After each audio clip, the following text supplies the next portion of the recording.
Hello YouTube, Dave here again. So today we're going to be opening the second Planeswalker deck from the brand new Ixalan set. So this is Jace the Ingenious Mind Mage. So this is, like I said, the second of the Planeswalker decks. So pre-release was just this past weekend. I already opened up the first one, which was the Dinosaur Knight, whose name I probably pronounced wrong every single time I did it. So today we're going to be looking at Jace. Now I've already opened up the bottom here just so I can kind of do it all in one take. But on the back we have again the different artwork showing Jace the Ingenious Mind Mage. Outwit your opponent with deception and elusive mind magic. And just down here again, strategy or Magic the Gathering is a strategy card game. Start playing with this battle ready deck. Now again, just full disclosure, because you're probably going to hear some coughing or sneezing or sniffling. I'm recording this in the same day as I did the other deck. I'm just uploading it on a different day. So I was sick the day that I recorded this, and even though it's going to be a few days before everybody gets to see this, I recorded at the same time, and it's been pretty rough. So well, there we go. So anyway, let's just pop this open and have a look. So I was waiting for a Jace deck to come out, and I was hoping that they would have done it with, what's it called there? Hour of Devastation, instead of having another Nissa Planeswalker deck, since we already had one of those and hadn't had a Jace yet. But this is actually my second Jace card, because I did pull one from Shadows over Innistrad, which was it was one of the main cards that I was looking for, so I was glad to get that. But this one I think is kind of cool as well. So we have Jace the Ingenious Mind Mage, 4 and 2 blue, legendary Planeswalker, and he's got 5 loyalty for +1, draw a card. He's got 2 +1 abilities. His second +1 is untap all creatures you control, and then he's got a -9 for gain control of up to 3 target creatures. So this is kind of interesting. Normally these Planeswalker decks have like 1 plus ability, 1 minus ability that you'd be able to use right away, and then they have sort of like their ultimate. So this one here, getting up to 9 might be a little bit difficult, but being able to untap all your creatures and get a plus is actually pretty good, because it gives you blockers. Drawing a card, always something that's useful as well. So that's pretty cool. And here we have the Jace deck box. Jace on the side there, so that again, that's pretty cool. Now my understanding is that after Ixalan, the Gate Force, or the Gate Watch, so like Nissa, Gideon, Chandra, Jace, and I guess now Liliana are going to be more mainly focused in these Planeswalker decks. So I understand they're going to kind of throttle back on them quite a bit, because they've been used in quite a few sets. I mean, we had Nissa in Kaladesh, and then we had her again in Amonkhet, which is only a couple sets later. Excuse me. So it's kind of cool that they're throttling them back, and it kind of gives more of a reason to get some of these Planeswalker decks if they're going to be more exclusive to the decks. I think that's actually something that's kind of cool, and I actually really like these decks. I'm just a casual Magic player, so these things for me are perfectly fine. I don't alter them. I keep them the exact same. I mean, I've got cards that I could put in to make them more powerful, but I like to keep them the way that they were. So we got our 2 packs here. There's our Hotely. I don't know if Jace is going to be featured on the pack card or not, because we had the Medusa looking thing in 2 different, in the other one as well. So anyway, neither here nor there. I'm assuming that Jace is probably going to be, I don't know if he's going to be mono blue or not. All of these Planeswalker decks have been 2 colored, and I didn't look anything up yet, so I don't know. I'd like to say he's probably, if it's going to be 2 colors, might be blue and, I don't want to say white because we already have white. Might be blue and green. Well, I don't know, we'll see. So here we have Herald of Secret Streams. So 3 and a blue for Merfolk Warrior. He's a 2/3, and creatures you control with +1/+1 counters on them can't be blocked. So that's pretty cool. Hopefully there's a way to get counters on these some of these cards. You got Fleet Swallower, so 5 and 2 blue. It's a 6/6 fish for 7. Basically, whenever it attacks, target player puts top half of his or her library rounded up into his or her graveyard. Wow, okay. So this could be some pretty decent late game milling, putting half of their library rounded up. That's actually pretty cool. I like that. Then we've got Grasping Current.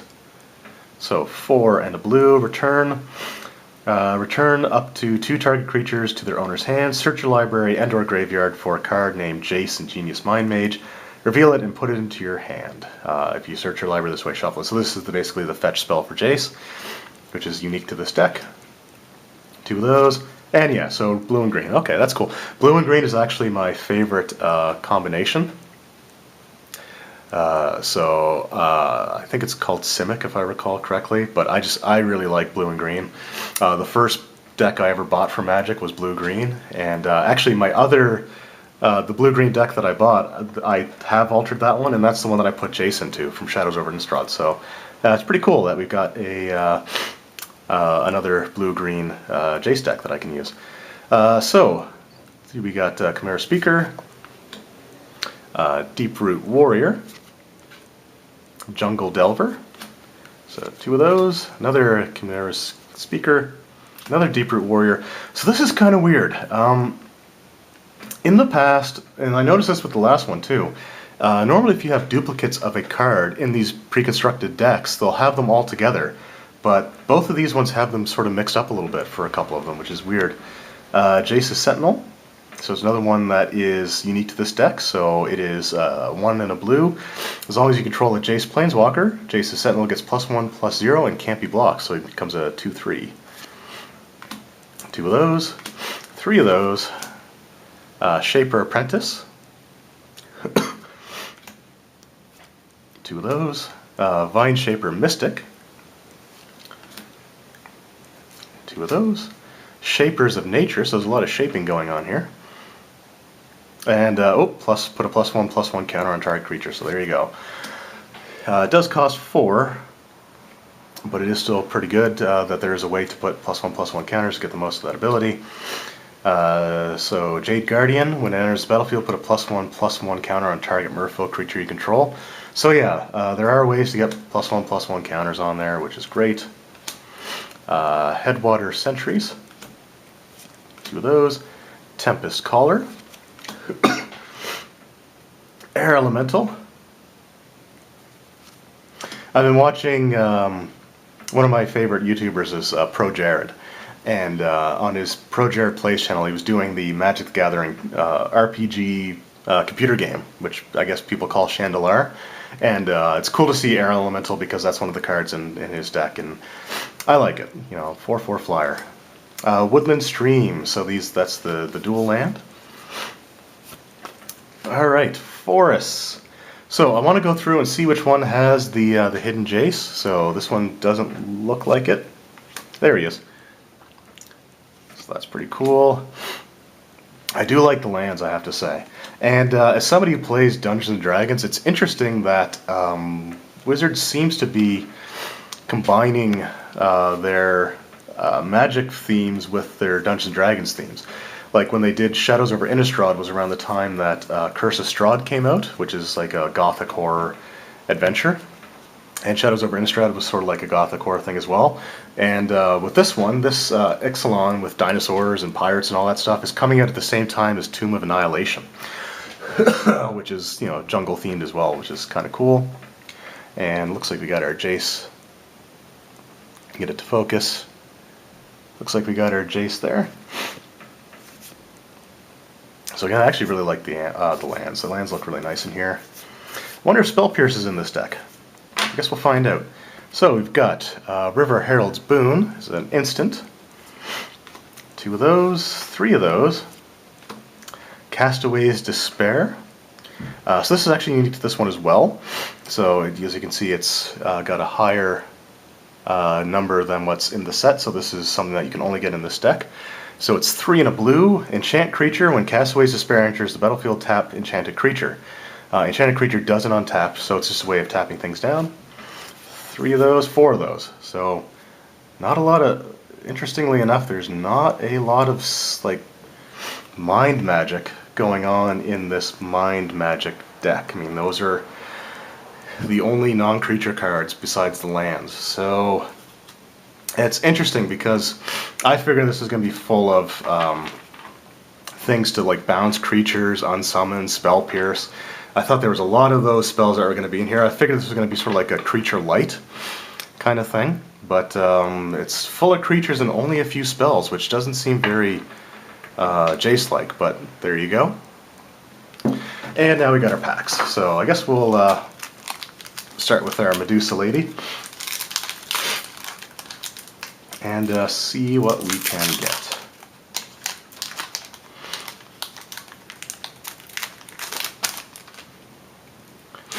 Alright, Bishop Soldier. 2/2 with lifelink for 2. Not bad. March of the Drowned. Let's choose one, return target creature card from your graveyard to your hand. Return 2 target pirate cards from your graveyard to your hand, so if you want to make a pirate deck. Nest Robber. Try to get the whole card in frame. Deeproot Warrior.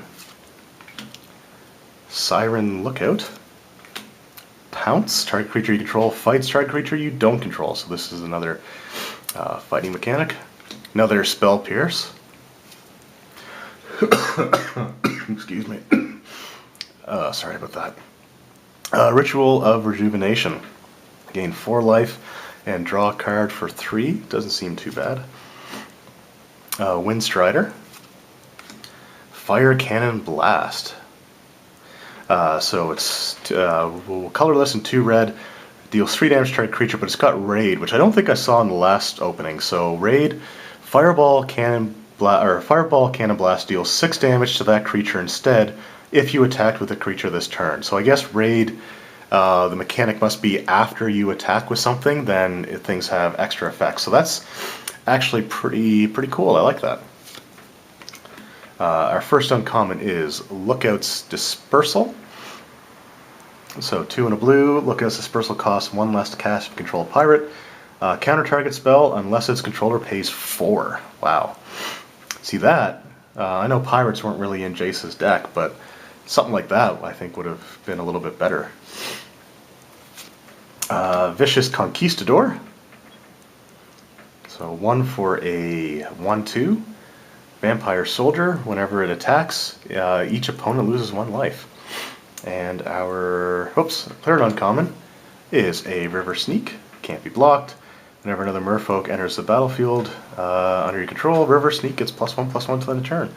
And our rare is River's Rebuke. This is one of the story cards. So 4 and 2 blue, return all non-land permanents target player controls to their owner's hand. Again, this card probably should have been in here. Because that's the kind of thing that, you know, Jace does. So it's just weird that they don't really have that. And then we've got a Plains and another treasure token. I wonder if that's different than the other one that I had. I know that with Shadows of Innistrad they had like clue tokens. Yeah, so there we go. So, I guess the benefit of doing these at the same time is that everything's still handy. So the treasure tokens actually have different artwork on them, which is cool. I like that. I like that quite a bit. They're the same thing, but I like that they're different. So that is pretty awesome. I still don't think my overall opinion of this set has changed, unfortunately. I still don't really see me wanting to get a whole lot of it. Now again, I don't get to play this very often, so that's probably one of the reasons why I'm really scaling back on what I pick up for Magic. So we have another Bishop Soldier, another March of the Drowned, Ryle, which I don't think we saw last time. So 1 red, deals 1 damage to target creature controlled, and that creature gains trample on the turn and draw a card. So drawing a card, gaining trample is pretty good. I mean, you deal 1 damage to one of your own creatures, but still. You know, drawing like 1 mana for a card that replaces itself and, you know, cast it on a big stompy creature. Siren Lookout, or cast on something like, I don't know, with big stompy creature or something with menace, I don't know. Jade Guardian. Pounce. another Spell Pierce, so we got 3 of those, so including my Invocation, I now have a playset of Spell Pierce. Ritual of Rejuvenation, Wind Strider, I think I got 3 of those too. Fire Cannon Blast. First uncommon is Raider's Wake. Enchantment, 3 and a black. Whenever an opponent discards a card, that player loses 2 life. And then raid at the beginning of your end step. If you attacked with a creature this turn, target opponent discards a card. Raging Raptors. So in Rage, when a Raging Raptors is dealt damage, you may search your library for a basic land card, put it on the battlefield tapped, and shuffle your library. So that's pretty cool because, like, you block with them. It's not when they're attacking, it's just if they're dealt damage. So you can, get some land acceleration. And 2/3 for 3 is not a bad blocker either, so that's kind of cool. I like that. And then Call to the Feast. So 2, a white and a black.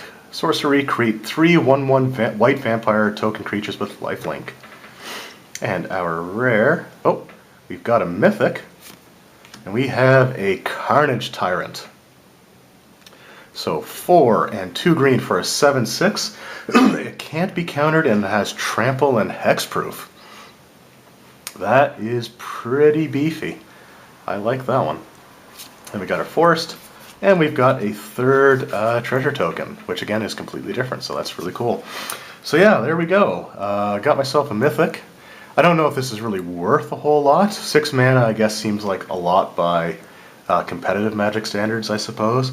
But a 7/6 that can't be countered, has trample and hexproof, in my opinion, is pretty decent. So I don't know. I might consider. Normally, I like to keep these decks the way that they are, but I might consider altering this one just a little bit because, again, it just feels like it's really creature heavy and very few spells, and I don't know. I don't think I'm as happy with this deck as I was expecting it to be. Now, I haven't played with it yet, so I don't know if that might change. I mean, there are some things that could be considered mind magic that's in with the creature abilities, like the one that causes your opponent to discard the top half of their deck, which seems pretty good. So anyway, that's the Jace Ingenious Mind Mage deck opening.